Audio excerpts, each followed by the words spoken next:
Church History, Hidden and Distorted. Episode 6, Joseph Smith Jr., The Glass Looker. Welcome to the Hidden and Distorted History of the Church series, where we will be looking at the historical aspects of the Church of Jesus Christ of Latter-day Saints, also known as the Mormons. In this series, I will try and inform those unaware of the true facts of Mormon history. Last week, we took a look at Joseph Smith Jr. and whether he was visited by Moroni or Nephi. This week, I will go over the 1826 trial of Joseph Smith Jr. and what led up to it. Part 1, Where was Joseph Smith Jr. in 1825-26? In 1825, a man by the name of Josiah Stowell had heard the claimed exploits of Joseph Smith Sr. and Jr., that they were known treasure seekers, and were sought by those wishing to locate buried treasure they believed existed. Stowell was just one of these people. Joseph Smith Jr. stated, "In the month of October 1825, I hired with an old gentleman by the name of Josiah Stowell, who lived in Chenango County, state of New York.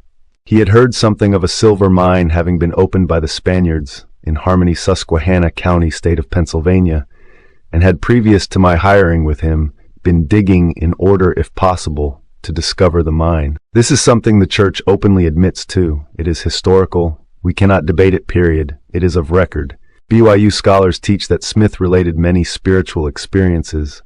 The claimed first vision and Nephi-Moroni visitation he had would be a few examples. Claims like these helped sway Stowell to hire the Smiths on. Stowell was interested in a get-rich-quick scheme, according to BYU scholar Alexander L. Baugh. Smith Sr. and Jr. were hired on by Josiah Stowell and traveled to Harmony, PA, where the claimed Spanish gold mine was. This is a part of LDS history that the church members are rarely taught about, something that is never brought up within Sunday school classes, nor in seminary or institute classes. That is what was Joseph Smith doing during 1825-26. We do know that while in Harmony that Smith met his future wife, but we are not told how. So how did Joseph meet Emma? Emma's father was Isaac Hale, a partner of Stowell's, and the Hale home is where the Smiths, along with the hired diggers, were being lodged during this venture. The church asserts that Smith was a hired hand after the silver mine incident, which we're close to covering in detail. Here is a quote. "Emma was 21 years old when she met 19-year-old Joseph Smith at the end of October 1825. Joseph had come southwest from New York seeking employment in the Susquehanna Valley." We'll touch on Emma and Joseph a bit later. Smith did not come seeking employment. Recall, Stowell came seeking Joseph. It was the other way around. Notice the whitewashing presented by the church to sanitize the story and avoid the embarrassment of treasure digging. We get a slight omission from the church that Smith was digging for treasure, but the church also does not link Hale to Stowell as partners. Why would Smith Sr., Smith Jr., and the diggers lodge at the Hales if Isaac Hale himself were not part of the venture? Hale's brother was also in on this venture, and it is asserted that is why Isaac lodged the diggers. But do you think Hale did that for free, without a fee paid to him? There is a copy of the agreement between Stowell and the diggers for their share. The LDS Church states, and I quote this, "is an agreement allegedly made between two groups of investors who had hired J.S. Joseph Smith Sr. and 3 laborers to find and uncover buried gold or silver, or coined money in bars or ingots of gold or silver. J.S. and Joseph Smith Sr., both of whom apparently signed the agreement, were together guaranteed 2/11ths of whatever was found." End quote. The Joseph Smith Papers website states the following, "This document does not appear among this volume's featured texts because it cannot be authenticated." The issue here is that BYU Studies openly admits to the signing of this contract and validated it as authentic. So why is it that the Joseph Smith Papers claims it cannot be authenticated?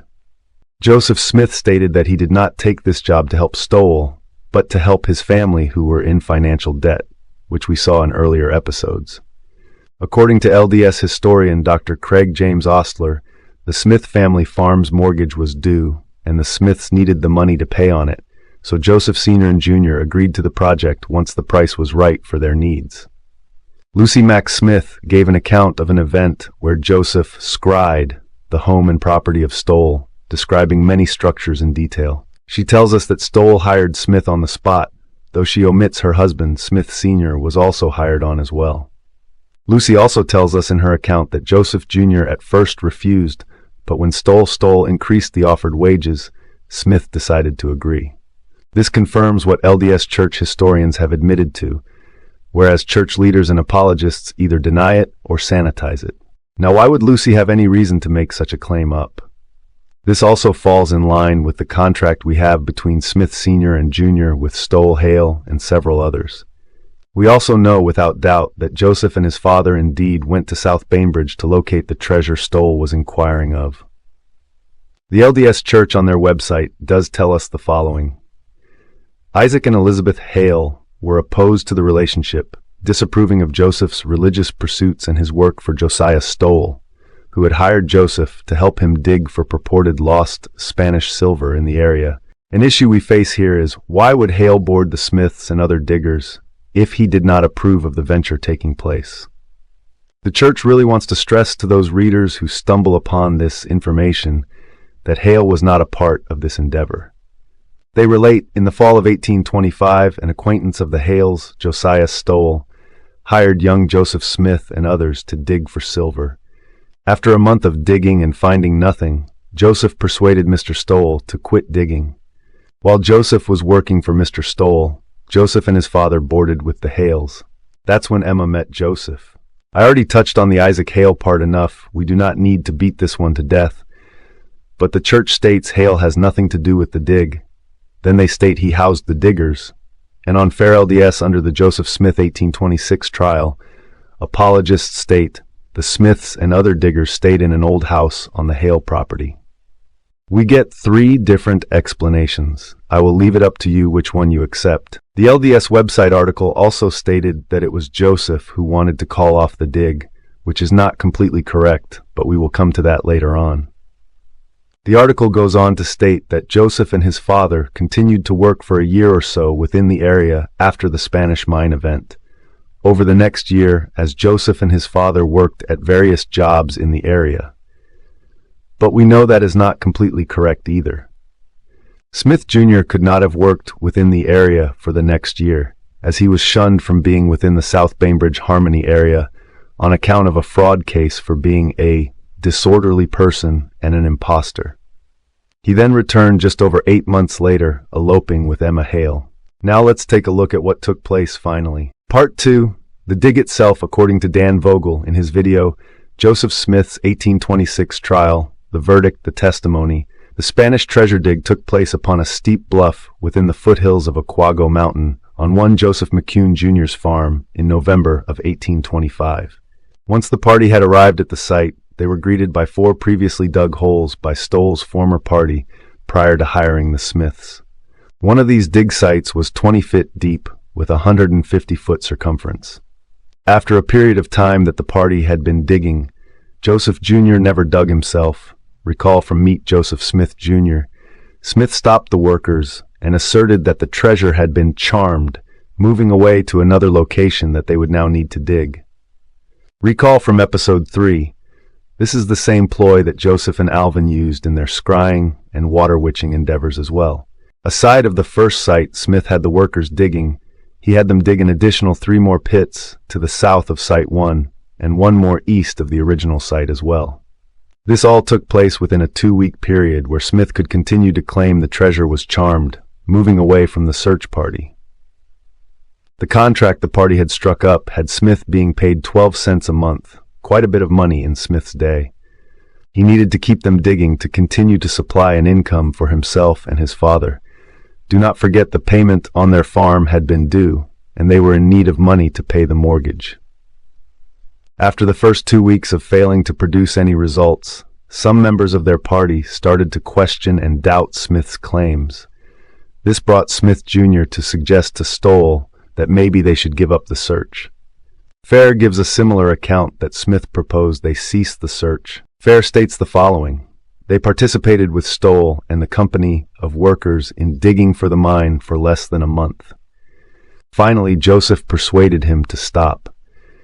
And after laboring for the old gentleman about a month, without success, Joseph prevailed upon him to cease his operations. We also have Isaac Hale as another source, stating on March 20th and May 1st, 1834, while relating to the Susquehanna Register and the Northern Pennsylvanian 9, respectively, that young Smith gave the money diggers great encouragement at first, but when they had arrived in digging to near the place where he had stated an immense treasure would be found, he said the enchantment was so powerful that he could not see. They then became discouraged and soon after dispersed. Hale's two nephews also gave statements concerning the failed dig. Their digging in several places was in compliance with Peeper Smith's revelations, who would attend with his peepstone in his hat, and his hat drawn over his face, and would tell them how deep they would have to go. But when they would find no trace of the chest of money, he would peep again, and weep like a child, and tell them the enchantment had removed it on account of some sin or thoughtless word. Finally, the enchantment became so strong that he could not see, and so the business was abandoned. Hale's statement sounds pretty close to those of Joseph's and Lucy Mack Smith's, but Isaac Hale stated differently. He said that Smith called off the dig, that the diggers became discouraged and dispersed, otherwise they walked off and quit on Joseph Jr. We also see Hale's nephews collaborate Isaac's statement. I think it should be safe to say that Joseph knew the con was up and quickly tried to end the venture before he was exposed, or worse. Part 3, the trial of 1826. Worse did happen, at least for Joseph Smith Jr. Joseph was charged with being a disorderly person and an impostor, a glass looker. New York State had a disorderly person statute during this time that protected the public from those who claimed they could divine treasures, fortunes, and the like for a fee. The New York statute did not consider not charging a fee for such claims to be a criminal act, but to deceive people out of money for a service was a misdemeanor, and this is exactly the charge brought before Justice Albert Neely. Let it be noted that the 1826 trial of Smith Jr. was once denied by the church, claiming it was anti-material to defame Joseph Smith, but they can no longer deny this. Hugh Nibley stated, "You knew its immense value as a weapon against Joseph Smith if its authenticity could be established. If this court record is authentic, it is the most damning evidence in existence against Joseph Smith." Unfortunately for the LDS Church in 1971, the court bills for both Judge Albert Neely and the receipt for Constable Philip DeZeng were discovered and authenticated, which means it is the most damning evidence in existence against Joseph Smith, and Nibley was correct in asserting so. A William D. Purple was asked by Justice Neely to transcribe the court proceedings, as Purple was known for his near photographic memory to past events, right down to the minute details. William D. Purple relates, "In February 1826, the sons of Mr. Stowell were greatly incensed against Smith, saw that the youthful seer had unlimited control over the illusions of their sire. They caused the arrest of Smith as a vagrant, without visible means of livelihood." Another account, known as the Pearsall account, says, "Warrant issued upon oath of Peter G. Bridgman, Josiah Stowell's nephew, who informed that one Joseph Smith of Bainbridge was a disorderly person and an impostor, brought before court March 20th, 1826. The Pearsall account is based on Justice Neely's niece, Emily Pearsall, who tore the accounts out of Neely's docket, brought them to Utah, and later published it. It was Charles Marshall, a British journalist, whom also copied the papers before the death of Emily Pearsall, then published it as The Original Prophet, by a visitor to Salt Lake City. In a transcription of Justice Neely examining Smith, we get a bit different story than we do from Hale and his nephews.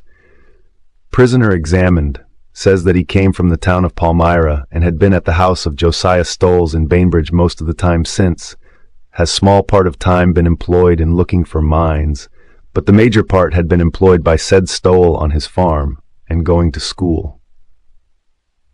That he has a certain stone which he had occasionally looked at to determine where hidden treasure in the bowels of the earth were, that he professed to tell in his manner where gold mines were a distance underground, and had looked for Mr. Stowell several times, and had informed him where he could find those treasures, and Mr. Stowell had been engaged in digging for them. Recall, Joseph Smith stated he and his father had worked for nearly a year on the Stowell farm, But that is not correct, as I stated earlier. Stoll tells us they did not work for that long under him.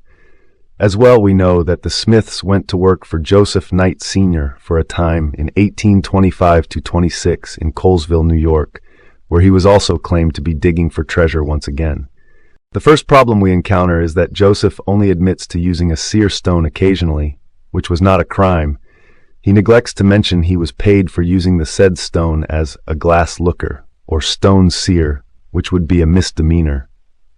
Smith merely states he was employed as a member of the group searching for this said treasure, and again omits he was hired on as the seer to locate it, which would be a misdemeanor. The second problem is Smith states that he was hired on as a farmhand, which was a blatant lie on his part.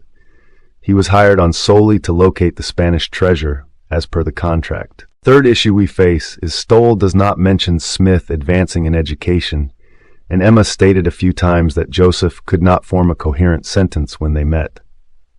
She and others were his scribe later on for the Book of Mormon. BYU Studies makes the claim there's not much we really know about what happened during the trial, and Fair LDS states that we have no real concrete evidence to support the charges outside of the bills provided by Justice Neely and Constable DeZeng. As you are able to see, we have a questioning of Smith and Stoll by Justice Neely. We have William Purple's transcripts, as well as the Pearsall account, which matches up to what Isaac Hale and his nephew stated, as well as Lucy Mack Smith testimony. Depending on the audience of the church, depends on which story the LDS historians and scholars will relate to their membership. LDS apologists, such as Dr. Craig James Ostler, try and confuse the matter by saying Smith was under a character assassination by the term of glass looker being used, and that Constable DeZeng apologized to Smith for his treatment, though we get a different account from Joseph Smith Sr., who apologized for Smith Jr.'s actions instead. This contradicts what the Joseph Smith Papers tells us, an LDS site containing the works of Joseph Smith prior to his death in 1844. It states the following. Neely's bill includes the date of the proceedings and identifies J.S. as the glass looker, a common phrase used to describe individuals who used seer stones. Now that we have established the claims against Joseph as a glass looker, what is the evidence to show that he was found guilty of the charge and that the trial was not made up as claimed by Fair LDS? Justice Albert Neely submitted a bill to the county for a total of $2.68 for 7 billable accounts. The 7 items and an 8th line are what appear for Neely's submission, the 8th line being the total of his costs. I will cover each item on the bill. 1 warrant, 19 cents, issued for the arrest of Joseph Smith, Jr. 2. Complaint upon oath, 25 cents, the cost of Peter Bridgman's complaint. 3 7 witnesses, 87.5 cents, Neely charged for the oaths of the 7 witnesses at 12.5 cents each. 4 recognizance, 25 cents, Smith being placed under bond to appear at a 3-justice court. The church argues that this fee was for the examination of Smith, but there was no chargeable fee for such a thing. 5 minimus, 19 cents, a warrant to commit a person to prison or holding. This charge was to keep Smith in custody until his trial. 6 recognizance of witnesses, 75 cents, a charge for 3 witnesses to be placed under bond to appear at the Smith trial. The fee was 25 cents per witness. 7 subpoena, 18 cents, 6 cents per witnesses, 3 witnesses in total. 8 totals, 68. The LDS Church does not dispute the majority of the items on the list, with the exception of item number 4, the recognizance as already explained. There is more to this, but I do not feel it has any real impact on the list, and that the list stands for itself. If you want to know more on Neely's bill and Fair's defense, I suggest checking out Fair LDS's website and Dan Vogel's YouTube channel for more in-depth analysis, as there is too much to cover here. Next, we have the bill presented by Constable Philip DeZeng, which totaled $7.50, and where the real interest lays, in my opinion. Again, I will add the reasoning to each item in italics. 1 serving warrant on Joseph Smith, travel, $1.25. This was Smith's initial arrest March 19, 1826. Subpoenaing 12 witnesses and travel, $2.50. DeZeng charged for 5 extra witnesses than Neely did. It is argued that some of these witnesses were never examined by Neely, and thus he did not bill the county for them. Dzeng would still need to issue the subpoenas nonetheless, and thus he charged the county for them. 3. Attendance with prisoner 2 days, 1 night, $1.75. This charge would be when Dzeng arrested Joseph, held him overnight, and brought him before Justice Neely. So far, this all makes sense. 4. Notifying 2 justices, $1. This is pretty straightforward, as Justice Neely called for 2 other justices to sit in on this trial with him for a later set date. 5. 10 miles travel with minimus to take him, $1. There is debate on this one, whether it refers to Smith being arrested or sentenced to jail. More than likely it lends itself to being arrested, as we have no direct evidence that Smith spent 6 months in jail alongside a fine, as would have been the case. We will get into this soon. 6. 750. We do know that Neely found Smith guilty. Outside of non-LDS sources, we have the Joseph Smith Papers website clearly stating the same findings. They state the following. The docket entry concludes with Neely's purported verdict, and therefore the court finds the defendant guilty. Fair LDS disputes that Smith was found guilty and claims there is no evidence to support this, yet we just saw that the church under the Joseph Smith Papers acknowledged such a charge of guilty was delivered. Fair states, since under New York law at that time only Stoll could complain that he had been cheated, Joseph had to be acquitted and discharged. Gordon Madsen, the leading authority on that case, has several other persuasive reasons why we should go with that version. According to Abram W. Benton in the Evangelical Magazine and Gospel Advocate, Smith was condemned, but considering his youth, he then being a minor, and thinking he might reform his conduct, he was designedly allowed to escape. Here is another independent source that states Smith was found guilty of disorderly conduct, but he states that Smith was allowed to escape. A.W. Benton, Mormonites, Evangelical Magazine and Gospel Advocate, Utica, New York, April 9, 1831. We get a later account from March of 1842, where a Joel K. Nobel recounted to Jonathan B. Turner that Joe was condemned but whisper came to Joe, off took leg bail. The Benton and Turner statements are partly where the LDS Church through Fair claims that Smith was allowed to escape by Constable Dzeng. Though the Church does admit to a guilty verdict on one of their websites, we do not have an official record of the guilty verdict that I have been able to find. I have, however, come across a hypothesis by Dan Vogel on the outcome, and I will share it. Vogel argues that Smith knew he had no legal basis for his defense, and that the testimony of Stoll and Thompson were damning to his case. Smith was more than likely facing 6 months imprisonment, and a plea bargain was a reasonable alternative to it. Vogel proposes that Smith promised to give up treasure hunting, and this also seems to fall in accordance to Isaac Hale's earlier statement when he stated that Joseph promised to give up treasure digging and earn a respectable living. I also agree with this view as well. It is more than likely Smith was given the option to leave South Bainbridge for a period of time, most likely 6 months, which was the time he would have served a sentence if a plea bargain had not been struck. Smith did not return to South Bainbridge for 8 months after he left, which would have kept him out of legal troubles. In summary, there can be little doubt concerning the evidence of the Joseph Smith 1826 trial, and that Smith was found guilty as a disorderly person and an impostor, and a glass looker. Smith used the very same practices he used in searching for past treasures, the claims towards the golden plates yet to be retrieved, and the Spanish gold mine. Between the testimony of Stoll, Isaac Hale, Hale's nephew, and the court transcripts, Joseph was as guilty as they came, and why the church tries to hide this embarrassing history. I hope you enjoyed the video, came away with something new, and look forward to seeing you the next video. Please watch for future videos, and thank you so kindly for watching. This is the Ex-Mormon Informant signing off for the day.